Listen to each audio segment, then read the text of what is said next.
자, 그러면 다 같이 일어나셔서 묵도하심으로 2022년 10월 23일 성령 강림 후 20째 주일 예배를 성부, 성자, 성령 하나님께 드리겠습니다.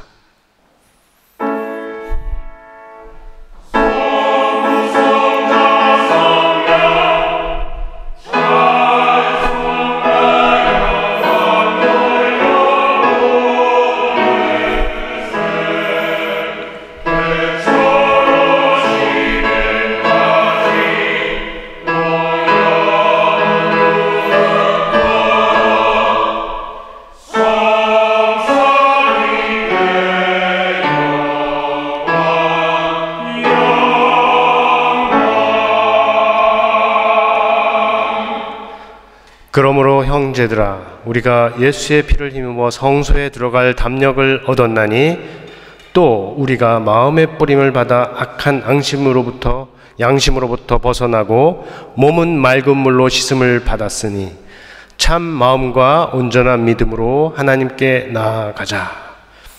아버지여, 하나님의 집 다스리는 큰 제사장이신 예수 그리스도를 의지하여 우리가 함께 거룩하신 하나님 앞으로 나아갑니다. 예배를 시작하는 지금부터 우리 가운데 성령을 충만하게 하시어 아버지 기뻐하시는 신령과 진정의 예배가 되게 하여 주옵소서. 당신의 귀하신 아들 예수의 이름으로 기도합니다. 아멘. 이 시간에는 함께 주께서 가르쳐 주신 기도를 하심으로 공동 기도문을 올리겠습니다. 하늘에 계신 우리 아버지여, 이름이 거룩히 여김을 받으시오며 나라에 임하옵시며 뜻이 하늘에서 이룬 것 같이 땅에서도 이루어지이다. 오늘날 우리에게 일용할 양식을 주옵시고 우리가 우리에게 죄 지은 자를 사하여 준 것 같이 우리 죄를 사하여 주옵시고 우리를 시험에 들게 하지 마옵시고 다만 악에서 구하옵소서. 대개 나라와 권세와 영광이 아버지께 영원히 쌓옵나이다. 아멘. 이어서 죄 고백 시간입니다. 우리의 새 죄, 허물 주 앞에 모두 내려놓는 시간을 갖겠습니다.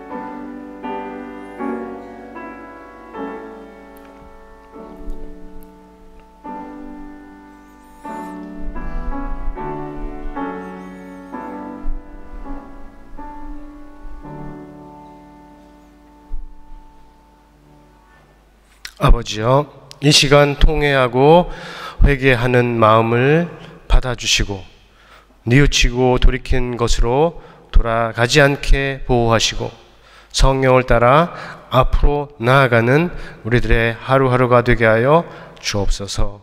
예수의 이름으로 기도합니다. 아멘. 우리 다 같이 찬송가 90장 주 예수 내가 알기 전 하심으로 같이 찬양하겠습니다.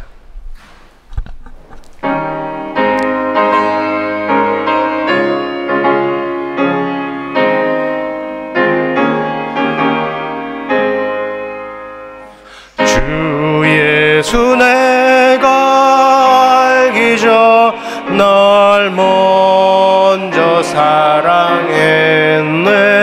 그 크신 사랑 나타나 내 영혼 거듭나네. 그 내 맘에 늘 계시고 주의 안에 있어 저 포도 비유 같으니 참 좋은 나의 친구. 내 친구 되신 예수님 날 구원하시려고 그 귀한 몸을 버리사 내 죄를 대속했네. 나 주님을 믿으며 그 손을 의지하고 내 몸과 마음을 바쳐서 끝까지 충성하리. 내 진실하신 친구여 그 은혜 내려주사 날 항상 보호하시고 내 방패 되시소서. 그 풍성한 참 사랑을 네 능히 끊을 소냐. 날 구원하신 예수는 참 좋은 나의 친구. 같이 자리에 앉으실 때 우리 박명숙 지사님 나오셔서 교회를 우리를 대신해서 기도하시겠습니다.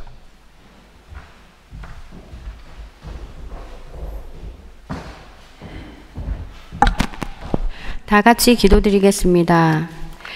빛으로 이 세상을 밝히시고 어둠으로 이 세상을 잠재우시며 말씀으로 통치하시는 주 여호와 하나님을 찬양합니다.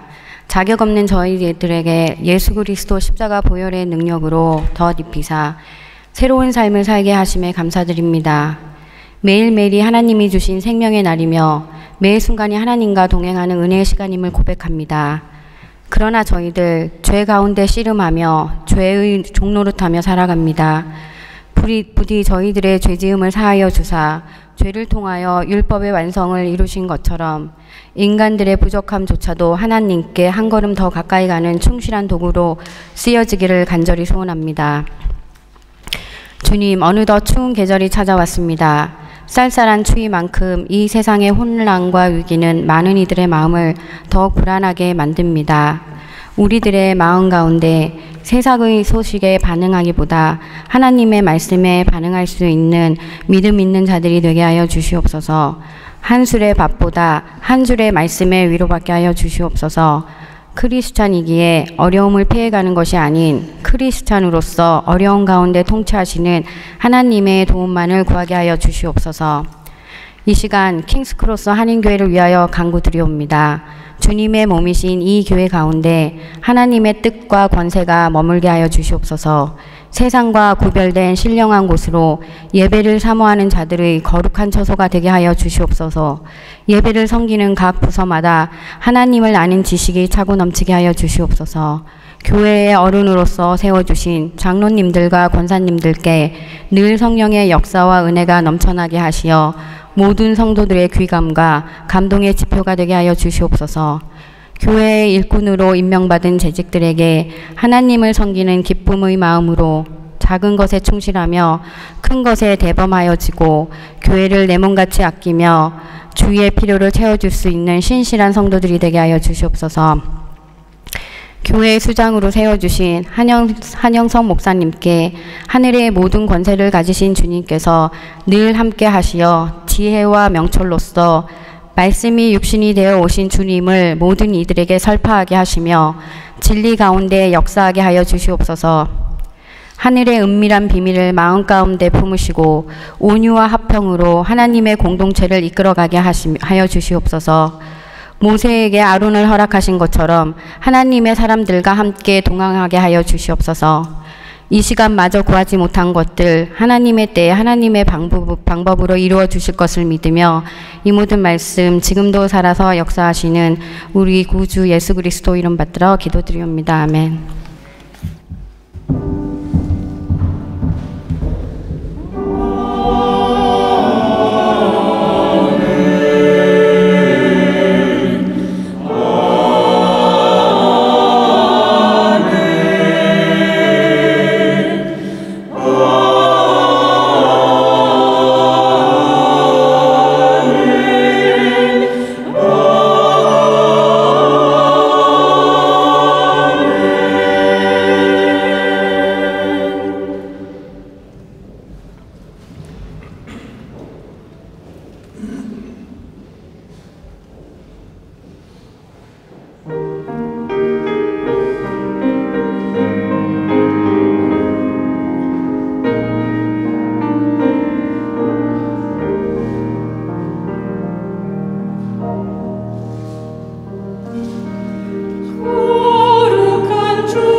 오늘 우리에게 주신 하나님의 말씀은 갈라디아서 6장 1절에서 5절입니다.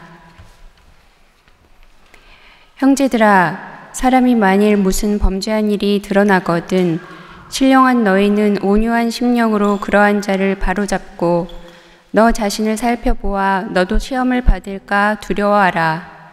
너희가 짐을 서로 지라. 그리하여 그리스도의 법을 성취하라. 만일 누가 아무것도 되지 못하고 된 줄로 생각하면 스스로 속임이라.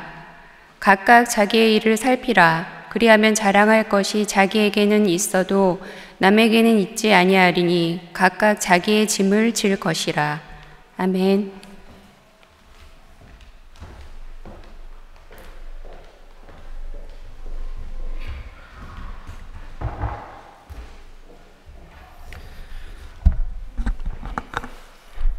저희 교회에 저희가 지금 예배드리는 우리 교회의 유리창은 여러분이 보시듯이 색유리, 스테인드 글라스죠. 색유리창입니다. 근데 여러분들이 가까이 가셔서 보셨는지 모르겠는데 가까이 다가가서 보면 이게 2D가 아니고 3D, 입체적입니다. 깊이가 있어요. 한번 안 보셨으면 가서 보세요. 굉장히 정교할 뿐만 아니라 굉장히 입체적이라는 게, 이거는 그 구글에서 얻은 사진인데 이 교회는 그만큼 유명합니다. 여기 있는 이 창에 구글의 사진이 올라가 있을 정도로. 그래서 한번 보시면, 제가 왜 이 말씀을 드리냐 하면, 우리가 읽는 이 성경이 그렇다는 것이에요. 마이크가 자꾸 꺼졌다 켜졌다 하는 것 같은데 그렇지 않아요? 뒤에 들리나요?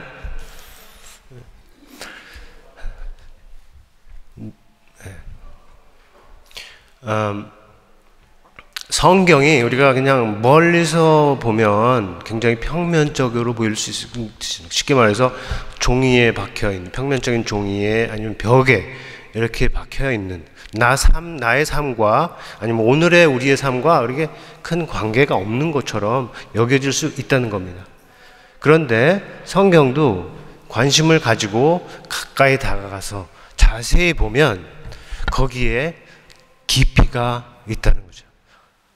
우리 삶에, 지금의 삶에도 여전히 말씀하시는 하나님의 소리가 거기서 들릴 수 있다는 거예요. 여러분들 중에는 이미 그 경험을 갖고 계신 분들이 있을 겁니다. 근데 이 깊이를 얘기하니까 잠깐 추가로 얘기하면 우리 한 사람 한 사람의 인생도 다 그렇습니다. 멀리서 보면 그냥 평면적인 것 같지만 각 사람에게는 고유한 골이 있고 깊이가 있고 모양이 있다는 거죠. 그거를 우리가 잘 이해하고 다른 사람을 대할 수 있기를 바랍니다. 인생에 살다가 보면 그런 것들이 계속 생기는데 제가 바라는 것은 다른 사람이 아니면 세상이 주는 상처로 생기는 깊이가 아니고 그런 것들을 믿음 안에서 극복해서 나가는 아름다운 깊이들이만 다 되기를 바랍니다. 그래서 세상이 아무리 힘든 거를 우리에게 던진다고 하더라도 우리를 넘어뜨릴 수 없는 그런 사람으로 서 가기를 바랍니다. 그런데 제가 이거로 설교를 시작하는 이유는 오늘 성경 본문이 사실 조금 자세히 보면 문자적으로 입체적인 부분이 있어요. 1절부터 5절까지 읽었는데 나온 부분이 있고 안 나온 부분 아니면 들어간 부분 이렇게 하는 부분이 있어요. 즉 이거로 표현이 충분히 안 돼 있지만 1절과 2절과 4절은 다른 곳에서 발견되지 않는 바울이 지금 갈라디아 교회를 향해서 주는 메시지라고 할 수 있어요. 그런데 이 3절과 5절은 그것을 서포트하기 위해서, 보충하기 위해서 주어진 말이다, 인용된 말이다, 이렇게 생각을 하면 입체감이 좀 보이지 않나요? 이 3절과 5절을 그렇게 보는 주석가가 있는데 저도 그 부분에 동의를 하기 때문에 그렇습니다. 자, 그러면 이 말씀을 하나씩 우리가 따라갈 때 하나님께서 우리 각 사람에게 또 우리 모두에게 주시는 말씀이 있기를 소망합니다. 먼저 1절인데 함께 읽겠습니다. 시작. 형제들아, 사람이 만일 무슨 범죄한 일이 드러나거든 신령한 너희는 온유한 심령으로 그러한 자를 바로 잡고 너 자신을 살펴보아 너도 시험을 받을까 두려워하라. 1절인데 긴 절입니다. 그래서 첫 번째 문장부터 하나씩 보자면 사람이 무슨 범죄한 일이 드러나거든 이라고 하죠. 그러니까 이 말씀의 뜻은 여기 이제 드러나거든 아니면 quote, 영어로 quote라고 이렇게 써 있는데 드러나서 잡힐 일을 지금 하고 있다는 게 아닙니다. 여기서 뜻하는 바는 그냥 잘못된 일을 한다 하는 거죠. 좀 영어로 번역을 하면 overcome 아니면 overtaken, 어떤 involved, engaged 한 그런 뜻으로 보면 돼요. 그러니까 내가 어떤 일을 한다. 근데 그 일이 잘못된다 하는 것이고 여기서 말하는 죄라는 것은 들키면 바로 잡혀갈 그런 범죄가 아닙니다. 앞에서 5장에서 우리가 이미 육체 일을 얘기할 때 거기서 언급되는 15가지 일이 그런 범죄가 아니고 어떤 사람들은 즐기는 일이라고 했는데 그런 일들, 하나님의 관점에서 볼 때 잘못이라고 하는 그런 일들, 그런 일을 하는 겁니다. 그런 일을 행한다면 온유한 심령으로 그러는 사람을 바로 잡아주라 하는 말씀입니다. 온유한 심령으로 바로 잡아주라. 하나의 권면이지만 이걸 두 부분으로 나눠서 생각을 하면 바로 잡아주라. 그냥 방치하지 말고 내버려두지 말고 바로 잡아주라. 그리고 다른 하나는 온유한 심령으로 그렇게 하라는 겁니다. 그러니까 바로 잡아준다는 것은 넘어지는 사람을 잡아주는 것도 될 수 있고 넘어진 사람을 다시 일으켜주는 것 같은 걸 수 있어요. 그런 두 가지 의미를 갖는데 사랑하는 사람 아니면 친구가 멸망한 길로 절벽으로 갈 때 잡아주는 것과 같은 겁니다. 그런 마음으로 잡아주는 것을 말하는 거고, 그 다음에 온유한 심령. 온유한 심령이라는 말은 문자 그대로 번역하면 A spirit of meekness, 그러니까 온유의 영이에요. 이 말씀 가지고 우리는 성령이 무엇인지 다시 생각해 볼 수가 있습니다. 성령에 대해서는 우리가 자꾸 들어도 과하지 않아요. 왜냐하면 오늘날 성령에 대해서 잘못되거나 아니면 균형을 잃은 가르침, 교리들이 우리 주변에 너무 많기 때문입니다. 그래서 성령에 대해서 계속해서 우리가 듣고 있는데 성령이 무엇이냐라고 물으면 이제 여러분이 하실 수 있는 대답이 몇 개는 이 안에 생겼다고 믿습니다. 그 중에 하나가 복음서에서 전하듯이 성령은 예수 그리스도와 함께 하신 하나님의 영이다. 또 사도행전에서 밝혀주듯이 성령은 부활하신 예수님께서 하나님 우편에서 그를 믿는 자들을 위해서 보내주신 하나님의 영이다 라고 할 수 있는데, 이제 갈라디아서 오늘 말씀을 통해서 우리가 성령을 이해하면 성령은 우리로 하여금 성령의 열매를 맺게 하시는 분이다.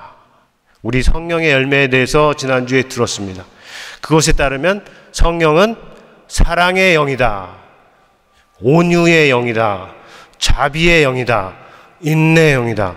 이렇게도 우리가 이해를 할 수 있는 것이죠.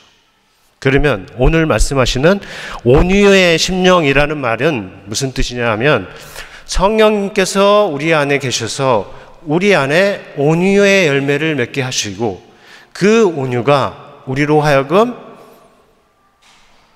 이렇게 할 때 우리를 다스리는 영이 된다는 것이요. 여러분 가운데 정말로 성령이 계시다면 이 성령이 맺고 있는 이 열매들이 여러분의 말과 생각과 행동을 다스리는 영이 된다는 말씀입니다.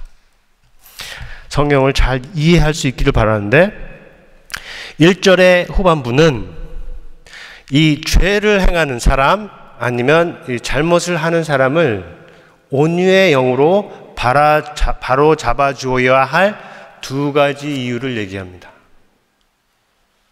첫 번째는 너희는 아니면 우리는 뭐예요? 신령한 사람이다 하는 것이고, 두 번째는 우리도 똑같이 유혹을 받았을 때 넘어지고 실패할 수 있다 하는 겁니다. 이 두 가지를 잘 기억하십니다. 첫 번째, 우리가 신령한 사람이다 하는 것은 무슨 뜻일까요? 신령한 사람. 영어로 하면 그냥 문자적으로 the spiritual인데 신령한 사람이 뭐예요? 신통한 사람, 영역이 있는 사람 그런 게 아니고, 우리는 이 말을 앞장, 5장하고 연결을 해서 이해를 해야 될 것이, 여기서 말하는 신령한 사람은 성령으로 살고 성령으로 행하는 사람을 가리킵니다. 하나님의 영이 그 속에 있는 사람을 지금 신령한 사람이라고 하는 건데, 그러한 신령한 사람이 행할 도리에 대해서 말하는 거죠. 사람은 사람으로서 행해야 할 길이 있고, 그리스도인은 또 그리스도인으로서 마땅히 행해야 할 길이 있듯이 성령으로 살고 성령을 따라 행하는 사람은 또 마땅히 행해야 할 길이 있다는 것이죠. 그래서 혹시 잘못한 사람이 있을 때 그 사람을 온유한 심령으로 바로 잡아주는 것, 그것이 바로 그렇게 하는 말씀의 근거가 되는 것이에요. 신령한 사람이라는 것이. 그러니까 너희는 신령한 사람으로서 그런 사람을 온유한 심령으로 바로 잡아주라. 그리고 두 번째 이유는 아까도 말씀드렸지, 성령을 따라 행한다고 하는 우리 자신도 어떻게 해요? 유혹을 받을 수 있고, 그러면 유혹을 받은 다음에 넘어질 수 있는 겁니다. 실수할 수 있고 잘못할 수 있는 거예요. 사람은 누구나 그렇습니다. 실수할 수 있고 잘못할 수 있어요. 지금은 다른 사람이 그래서 내가 그를 붙들어 줄 수 있지만, 나중에는 내가 그런 사람이 될 수 있고, 지금 나를 붙들어 주는 사람이, 내가 지금 붙들어 준 사람이 나를 붙들어야 할 상황이 있다는 것이 우리 인생이고, 그리고 우리 인생의 경험이죠. 이것은 특별히 끝부분, 너희도 조심하라, 시험을 받지 않도록 조심하라 하는 이 말씀은 누구나 들어야 할 말씀이지만, 오늘 이 말씀을 누구에게 해주시는지를 잘 알아야 돼요. 지금 이 말씀은 넘어지는 사람, 잘못을 한 사람, 범죄에 빠진 사람, 그 사람에게 하는 게 아니고, 그 사람을 보는 사람, 성령으로 살고 성령으로 행하라는 말씀을 듣는 그 사람들이 이 말씀을 듣는 거예요. 그러니까 우리처럼 신앙생활 하는 사람에게 주시는 말씀입니다. 세상에서 이미 죄에 빠져 있는 사람이 아니고, 혹시 아니면 교회 안에서 무슨 잘못한 일을 하는 사람을 가서 하는 것이 아니고, 의롭다고 생각하는 사람, 잘하고 있다고 생각하는 우리를 향해서 주시는 말씀이라는 걸 우리가 꼭 기억을 해야 합니다. 이제 두 번째 권면 말씀입니다. 2절인데 함께 읽겠습니다. 시작. 너희가 짐을 서로 지라, 그리하여 그리스도의 법을 성취하라. 네, 여기서 말하는 짐이 정확히 무엇인지는 오늘 본문이 말하고 있지 않습니다. 우리는 생각할 수 있어요. 이것은 우리가 살아가면서 아니면 교회로 같이 모여서 공동체 생활을 하면서 생길 수 있는 일반적인 짐, 그런 것들이라고 생각을 할 수가 있습니다.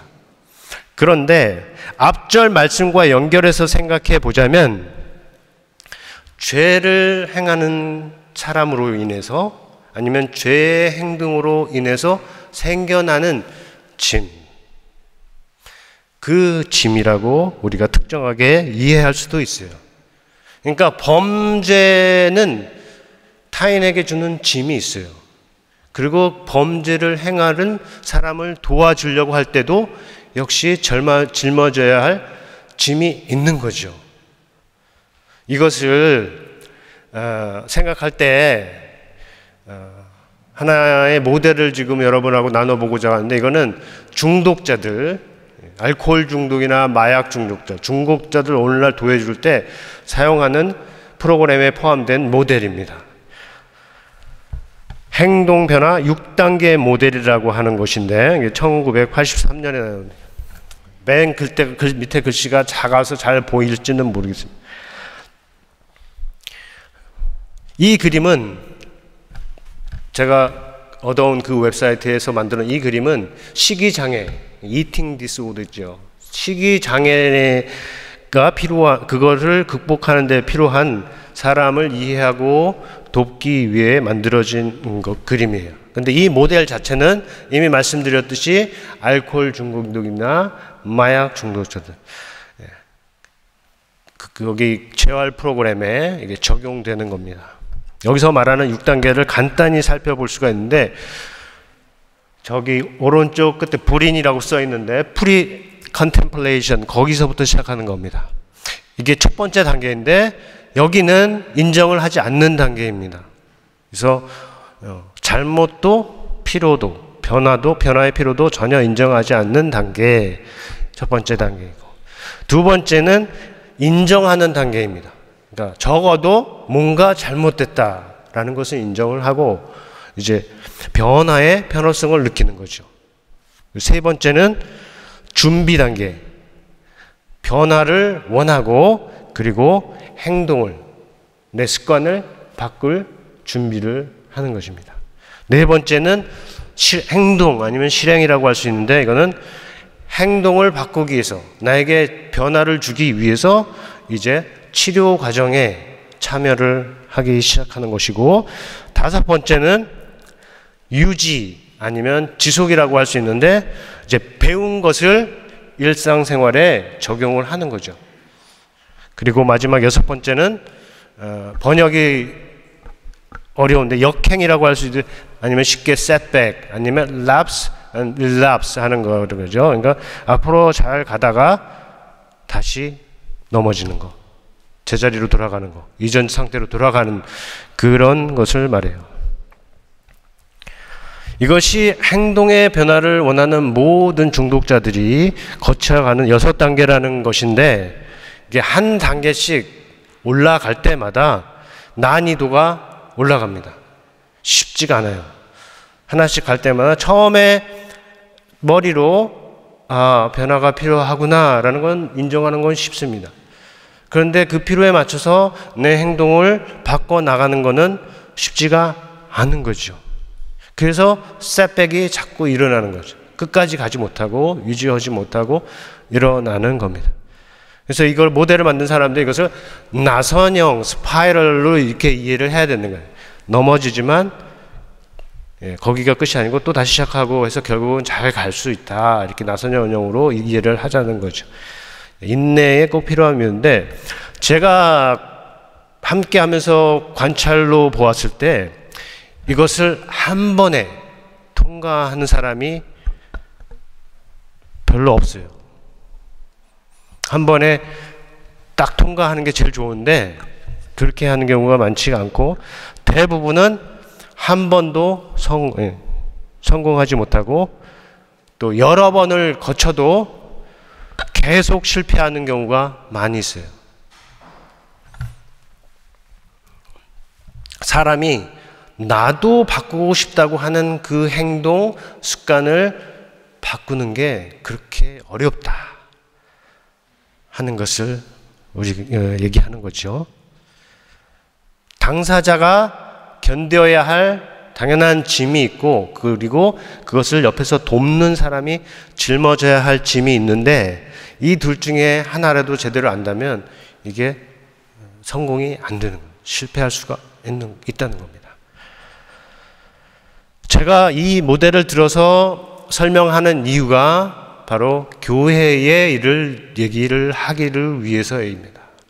우리 교회에서 잘못하는 사람이 있고 넘어지는 사람들이 있어요. 본인도 힘들 수 있고 돕는 사람들도 힘들 수 있습니다. 절대 쉽지 않은 일이에요. 누군가 그를 도우려고 할 때 필요한 것은 인내뿐만이 아니고 자비도 필요하고 온유도 필요하고 무엇보다도 사랑이 필요하죠. 그런데 정말 그렇게 할 수만 있다면, 그러니까 사랑의 마음으로 서로를 섬기고 그리고 넘어지는 자를 붙들어주고 바로 또 바로 잡아줄 수만 있다면, 그러면 오늘 말씀이 말하는 대로 그리스도의 법을 성취하는 것입니다. 여기서 말하는 그리스도의 법이란 이전에 모세의 율법을 대체하는 새로운 율법 체계가 아니고, 이것은 예수 그리스도께서 자신의 삶을 통해서 보여주신 그 하나님의 뜻에 합당한 삶을 사는 것입니다. 그런데 3절이에요. 3절 제가 읽겠습니다. 만일 누가 아무것도 되지 못하고 된 줄로 생각하면 스스로 속임이라.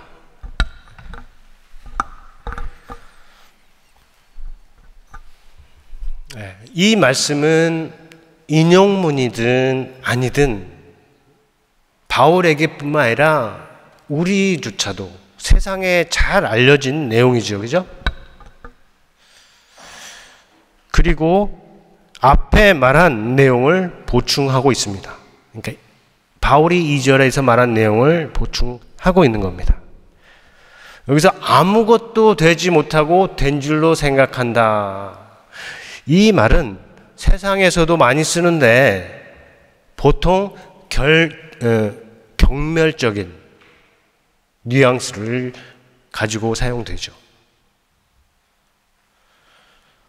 돈도 없고 학벌도 좋지 않고 외모도 안 좋고 자랑할 것도 하나도 없는데 마치 대단한 사람처럼 생각하는 태도를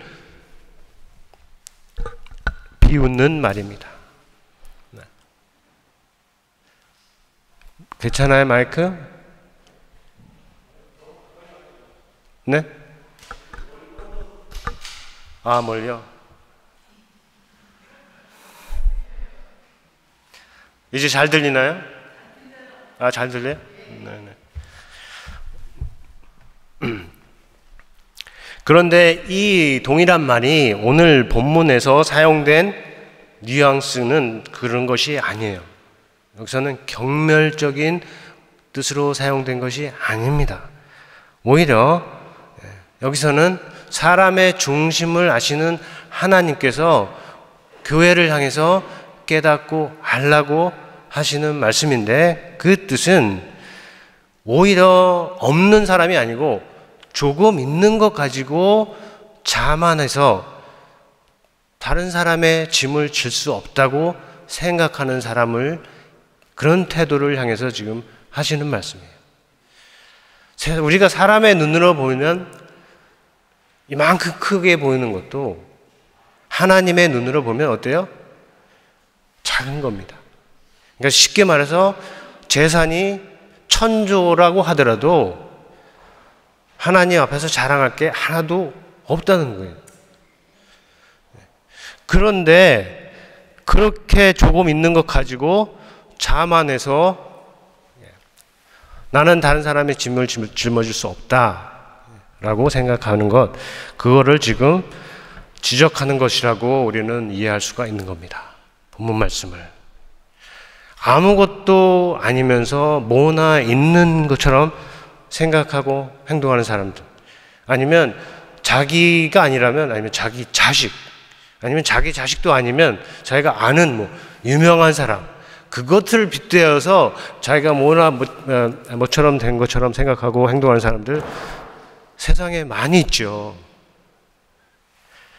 반대로 우리가 잘 아는 노블레스 오블리주라는 정신, 그런 정신으로 가지고 자기가 가지고 있는 것을 남에게 나눠주고 베푸는 사람들은 또 어디에나 많지는 않지만 꼭 있습니다.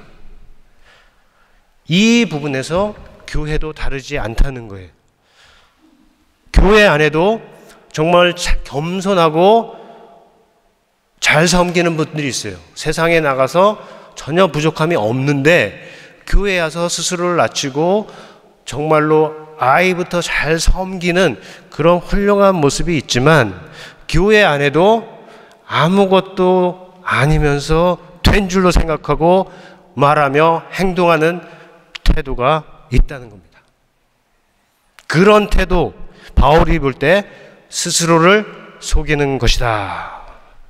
그런데 여기서 말하는 스스로를 속인다 하는 말은 단순히 자기도 모르게 자기를 속인다 그런 말이 아니고, 앞에서 하는 말이 정확하지 아무것도 아닌데 마치 무엇이나 된 줄로 생각한다는 그 말과 연결을 하면 이것은 단순한 자기 속임이 아니고 일종의 착각이고 망상이라는 거죠. 지금 갈라디아서 6장 3절이 그때 교회에게, 그리고 오늘날 우리 교회에게 지금 정확하게 하는 말이에요.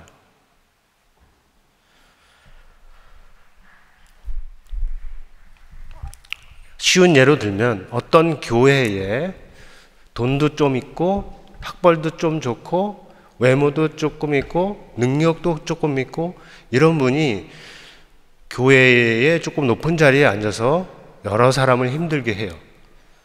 근데 율법 가지고 사용하는 율법이고 배경은 이런 가진 것이에요. 가진 것 가지고 율법 가지고 이렇게 힘들게 하는 교회가 있었다고 생각을 해보세요. 그런데 어느 날 교회에 이 사람이 가진 것보다 훨씬 더 많이 가진 사람이 왔어요.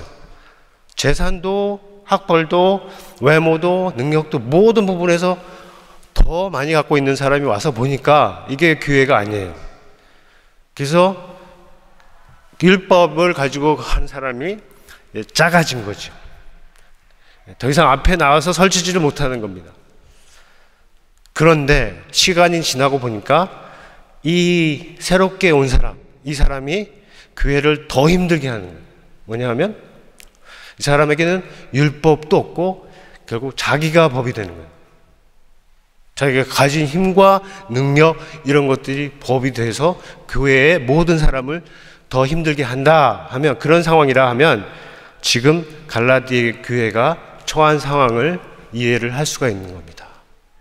한편으로는 율법주의자들이 있고 다른 한편은 율법을 벗어나고자 하지만 자기가 주인이 되는 사람들이 있는데 그 사이에서 바울이 지금 복음을 가지고 하나님의 말씀을 전하고 있는 거죠.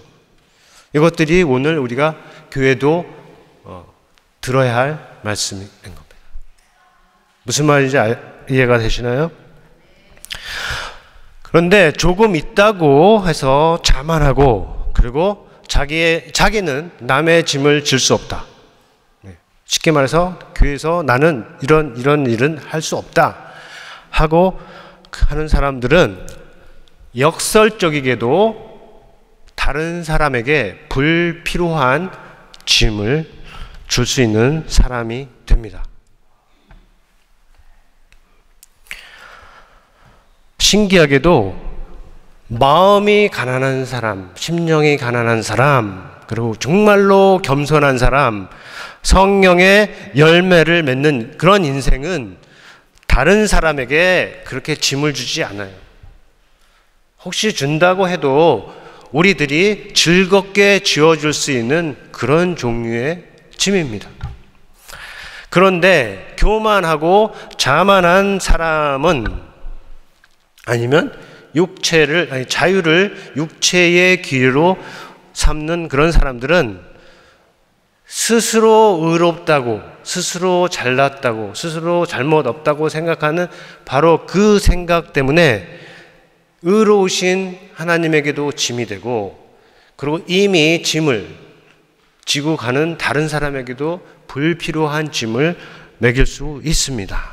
왜냐하면 하나님 앞에서 스스로 의롭다 할 인생이 아무도 없지요. 우리가 하나님 앞에서 의롭다 한다 하면 그것은 오직 그리스도를 믿음으로 받는 의로움 뿐입니다. 그리고 그 의로움조차도 하나님께서 은혜로 주시는 선물이죠. 그러니까 하나님 앞에서 스스로를 높이고 스스로를 의롭다 생각하는 것 자체가 하나님께서 예수 그리스도 안에서 보여준 그 하나님의 은혜를 패하는 것, 그 하나님의 은혜에 도전을 하는 거다 하는 것입니다. 저와 여러분은 아무도 그런 사람 되지 않기를 바랍니다. 혹시라도 지금까지 그렇다고 생각된다면 회개하고 바뀔 수 있기를 바랍니다. 그렇게 하는데 이 오늘 말씀이 잘 사용될 수 있기를 바랍니다. 네, 아버지여, 제가 지금까지 아무것도 아니면서 무엇이나 된 것처럼 생각했습니다. 다른 사람의 짐을 즐겁게 지기보다는 다른 사람에게 불필요한 짐을 지우게 했습니다. 이제 회개하오니 다시는 그 자리를 떠나게 하시고 다시는 그 자리로 돌아가지 않게 하여 주옵소서 라고 이렇게 저도 기도하고 여러분들도 기도할 수 있기를 바랍니다. 저는 여러분이 무슨 일을 하든지 정말 형통하고 좋은 것 많이 가질 수 있기를 바랍니다. 그것이 지혜이든지 재물이든지 능력이든지 무엇이든지 좋은 것은 여러분들이 다 많이 갖기를 바랍니다.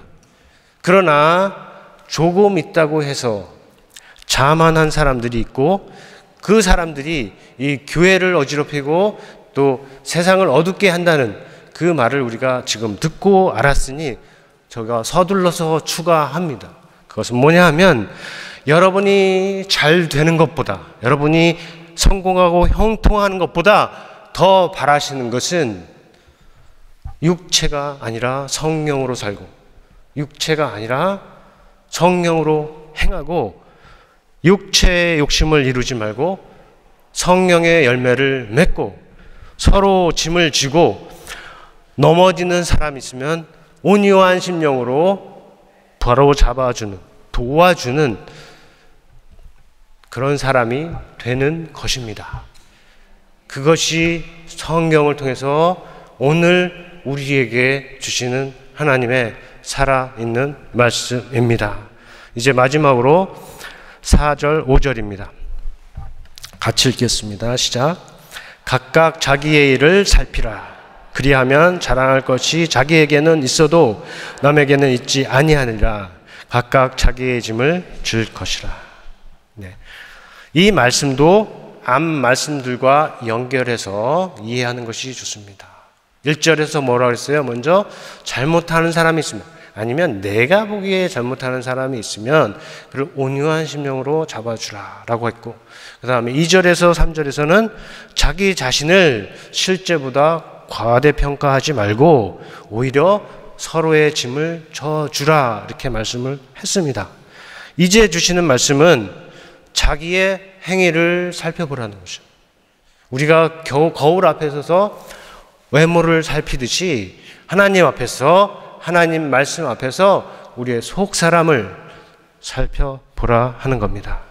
그렇게 해서 자랑할 것이 있다면 그것이 자기 안에만 있게 하고 다른 사람 안에, 그러니까 다른 사람과의 비교해서 얻어지는 것이 되게 하지 말라 하는 것입니다. 다른 말로 하면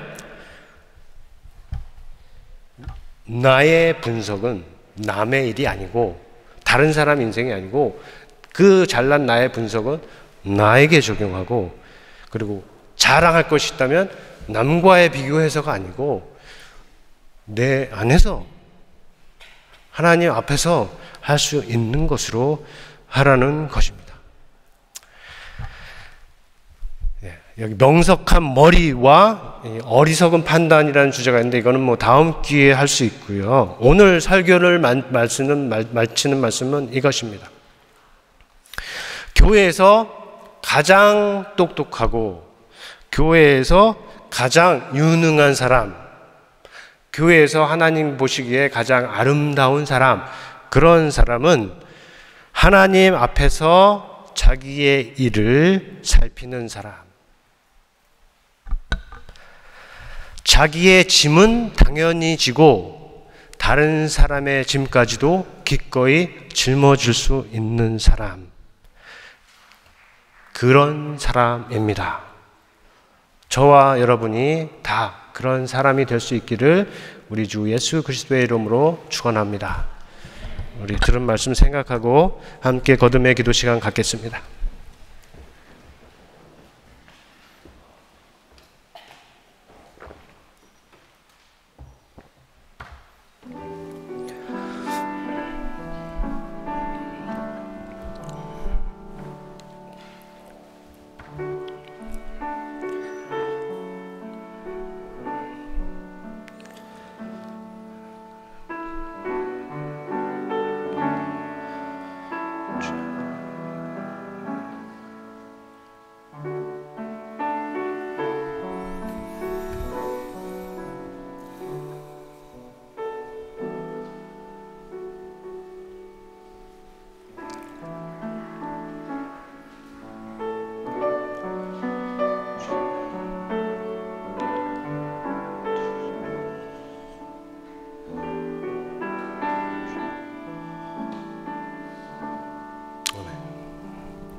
아버지여, 오늘도 우리에게 성경을 통해서 우리가 들을 수 있는 살아계신 하나님의 말씀을 듣게 하심을 감사합니다.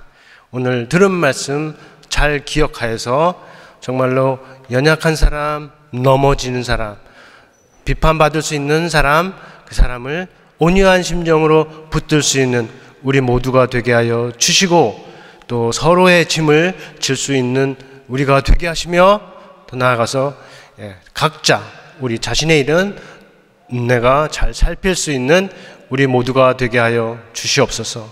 이 세상의 정신이 너무나 지배적이고 이 세상의 모든 삶을 파괴하고 있습니다. 하나님, 이것을 볼 수 있게 하여 주시고 우리가 복음의 정신을, 복음의 영을 온전하게 회복하여서 정말로 이 세상에 희망의 빛을 던질 수 있는 사람들이 될 수 있도록 인도하여 주옵소서. 예수님의 이름으로 기도합니다. 아멘. 우리 다 같이 일어나셔서 찬송가 630장 함께 하시면서 봉헌 시간 갖겠습니다.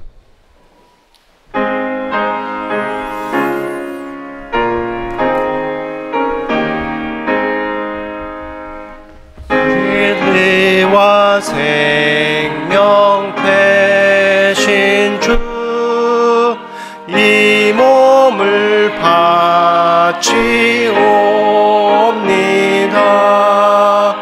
믿음과 소망 사랑에 한 마음 되게 하소서.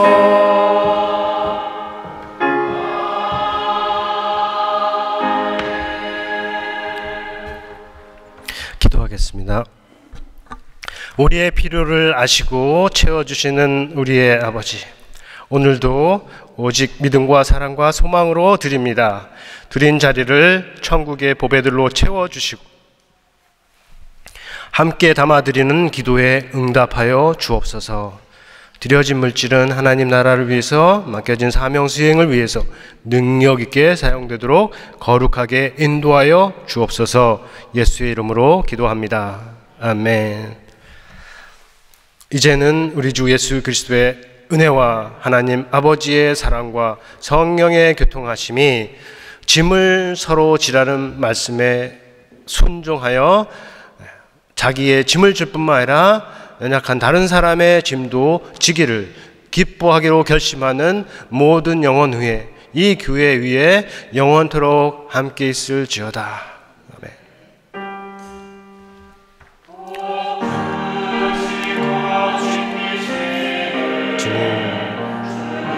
복음이 살아있게 하여 주시옵소서. 이곳에 복음이 서게 하여 주시옵소서. 세상의 영이 선택하게 하는 것이 아니고 정말로 가득하게 할 수 있는 변화가 있게 하여 주시옵소서.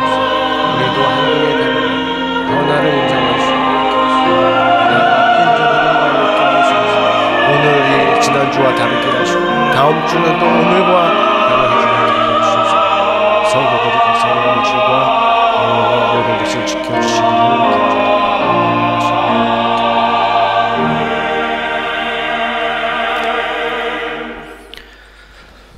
아멘. 모두 자리에 앉으시고 교회 소식을 나누겠습니다.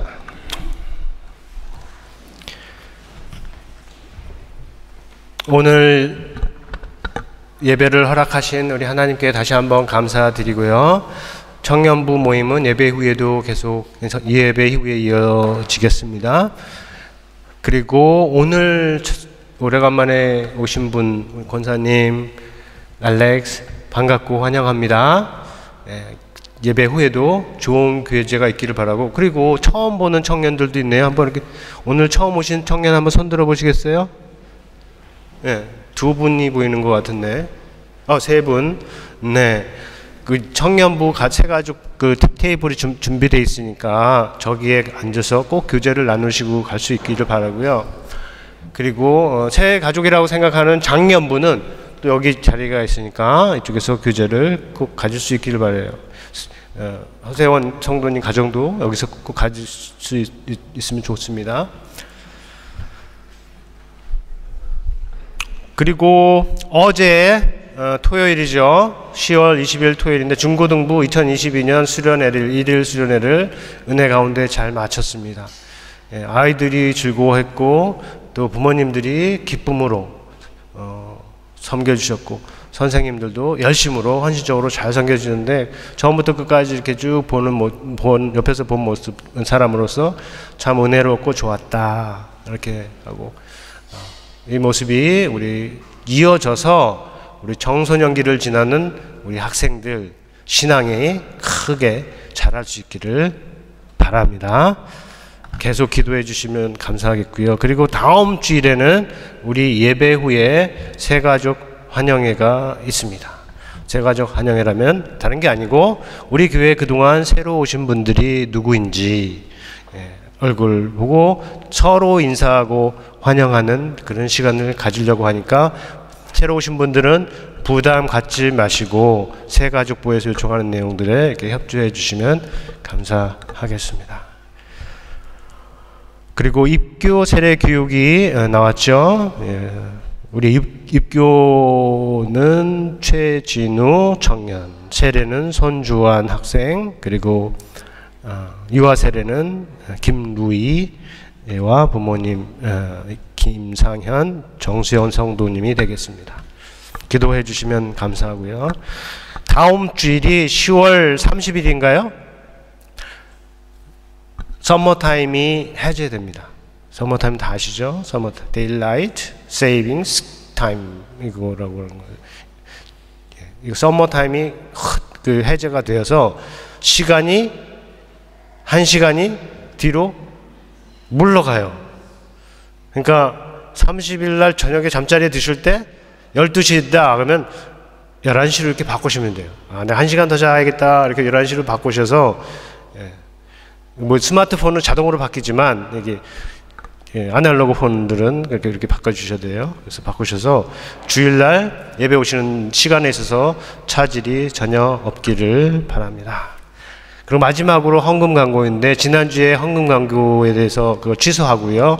현재 우리가 하는 헌금통으로 일단은 계속 하기로 했습니다. 왜냐하면 팬데믹 상황이 수그러들긴 했지만 아주 끝난 상황이 아니라서 그걸 현재를 유지로 하기로 했으니까 여러분 어떤 방식으로든 헌금을 잘한 성도님들 다 될 수 있기를 예수님의 이름으로 축원합니다. 네, 감사합니다. 아름다운 성도의 교제를 나누실 수 있게 바라고 오늘도 우리 소망 다락방에서 맛있는 거를 열심으로 준비하셨는데 교제에 감사와 즐거움이 있기를 바랍니다.